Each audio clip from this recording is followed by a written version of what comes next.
Hey guys, I am the Comics Kid 2099, and as you can see by the vehicle I am in, I just got out of the theater and I went to go see the Wolverine.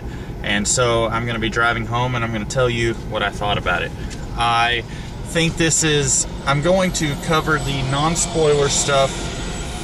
I'm going to cover the non-spoilers before I cover any spoilers. So if you are interested in seeing the movie and you don't want to be spoiled, then that's gonna work out well for you.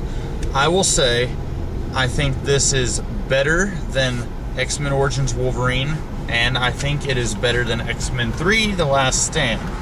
I don't think it's quite better than the first two X-Men films or X-Men First Class. Maybe your opinion on those films differs from my opinion, but that's really kind of the where this movie falls. It's not the worst one, and it is not the best. But I think it's a pretty decent Wolverine film. Probably the best thing we could expect from a solo Wolverine story on film. I want to try and do as much non-spoilery stuff before I get into like the actual spoilers. And I will say, if you have read the Frank Miller Chris Claremont 4-issue miniseries, the first Wolverine solo story. If you've read that miniseries, then this is similar. It is not a full-on adaptation. It's very similar, the gist is very similar, but it's not, it is not like a page-for-page, shot-for-shot remake of that story. For example, you've got Mariko in here, or as the film calls her, Mariko. You've got Yukio. Both of those characters were in the 4-issue miniseries. You have Shinjin. He was in that story, and he's in this story as well. I don't know why I got on the interstate.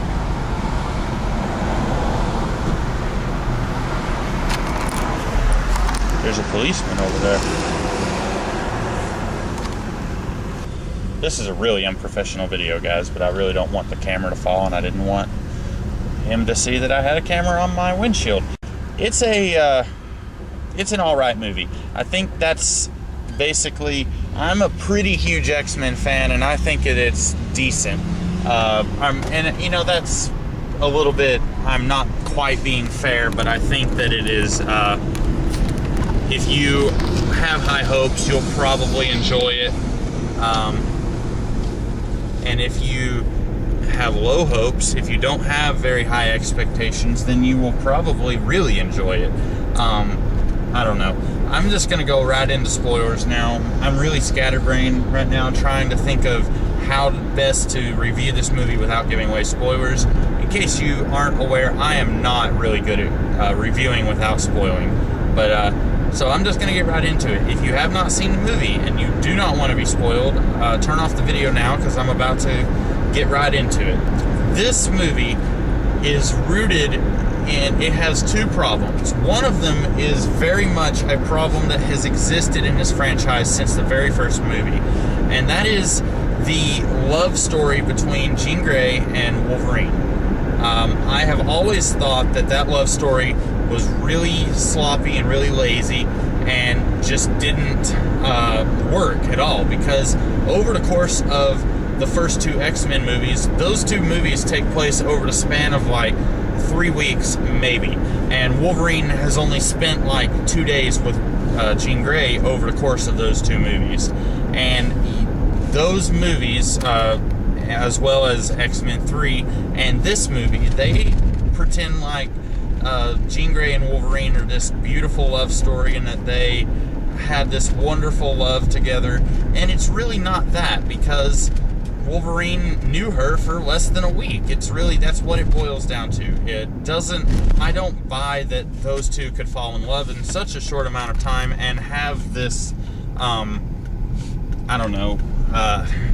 of, it's just sloppy.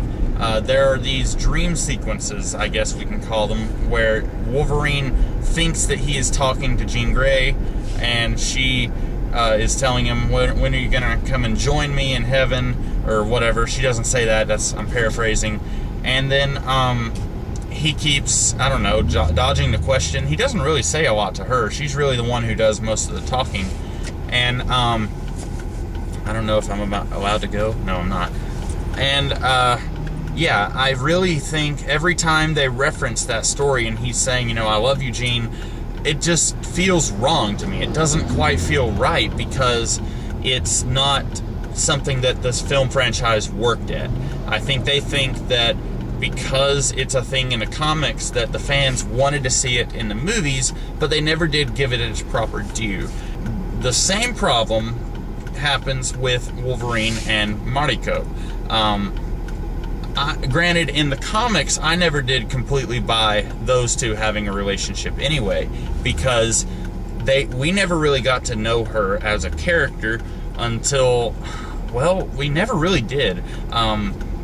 In the Wolverine miniseries, we had already known Mariko for a little while, and we never really knew anything about her. She was just Wolverine's girlfriend, but we didn't get to know anything about her personality. She was just kind of arm candy. And then in that miniseries, suddenly we're supposed to care because Wolverine is fighting for his love for her, but we don't know anything about her.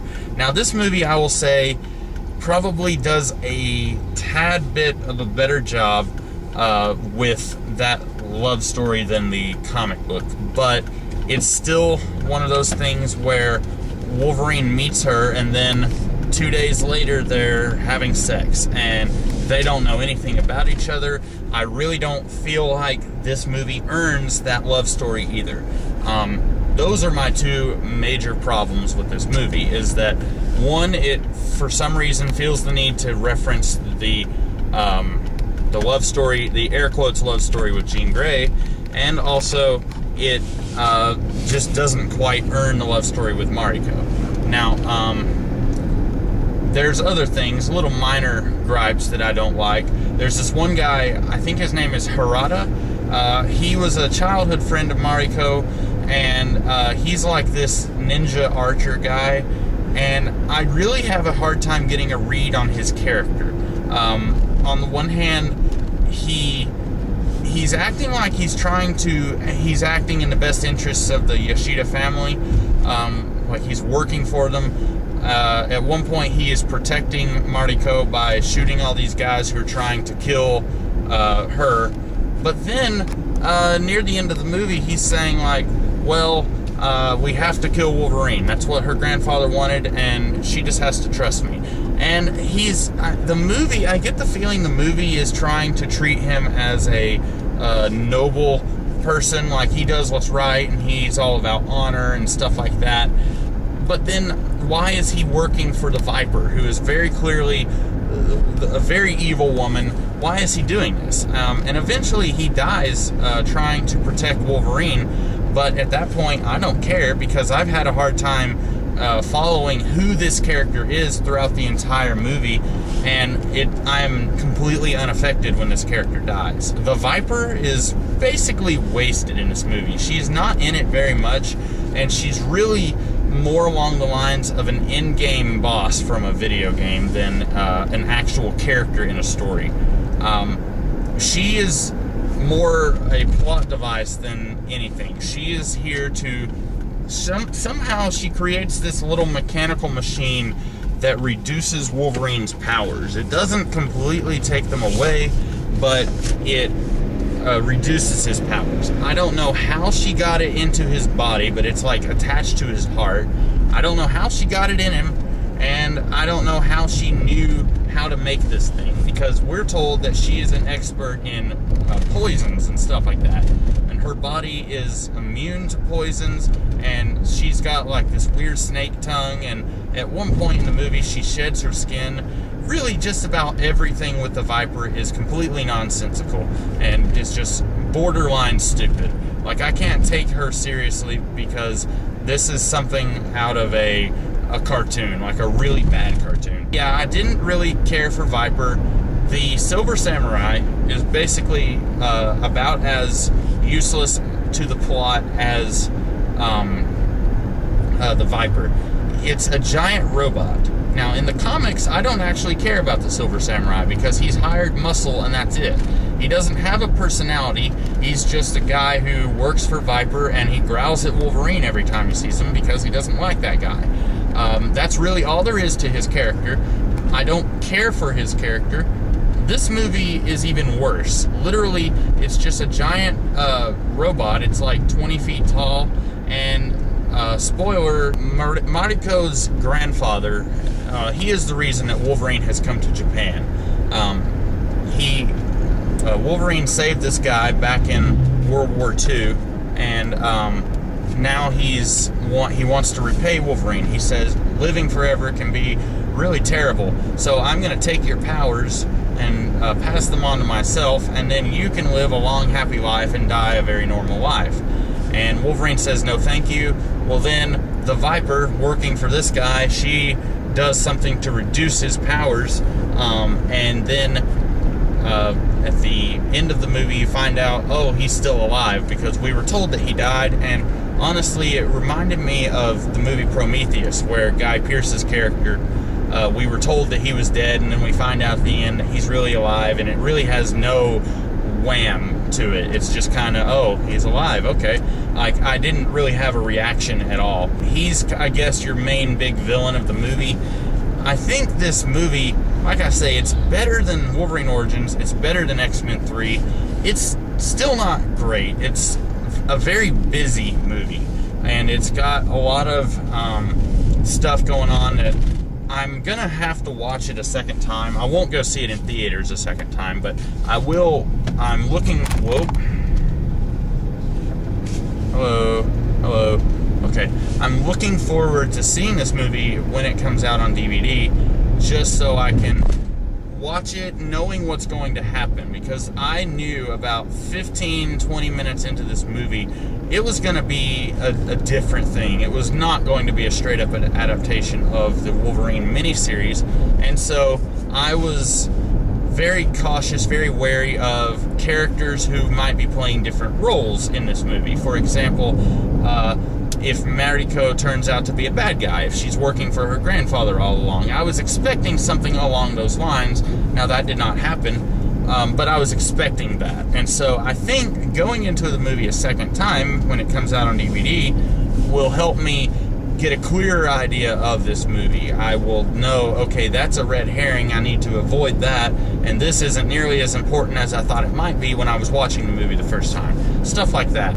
Overall, I don't know, I would give this movie probably a 3 out of 5, maybe. I don't usually rate movies, but I'm trying to come up with a firm, this is how I felt about the movie, and it's just kind of, I like quite a bit about it. I like it better than 2 of the previous X-Men movies we've had, but it still had a long way to go for it to be a perfect movie, or even a good movie. I think it was just right before good, right in between good and okay. Stay through the credits, guys. There is a scene at the end of the movie, and I gotta say, I'm excited. I'm not gonna tell you what it is, but this is a connection to the upcoming Days of Future Past film, which ever since they started saying like Bryan Singer is going to be involved with this movie, and they started telling us that 4,000 X-Men characters are going to be in the movie, I have not been hugely wowed by everything I've heard about Days of Future Past. But now that I have seen this teaser, at least one fear that I had for that movie is going to be addressed, and in a way that hopefully makes sense. We'll see. So I'm now a little bit more looking forward to Days of Future Past. Unfortunately, it's a year away, a year from now. I guess this movie did do one good thing. It did more than that, but I'm a little bit more pumped for Days of Future Past, but I'm still cautiously optimistic. So go see this movie. Have fun. Don't raise the bar for yourself too high. Just go in and enjoy it, and you'll probably like it. You might even love it. I might be just a little bit too hard on this movie. I don't know. So that's what I thought of this movie. I hope that this video was helpful for you, and if it was, I hope that you will like, share, comment, and subscribe, and I will see you guys next week. Have a good day.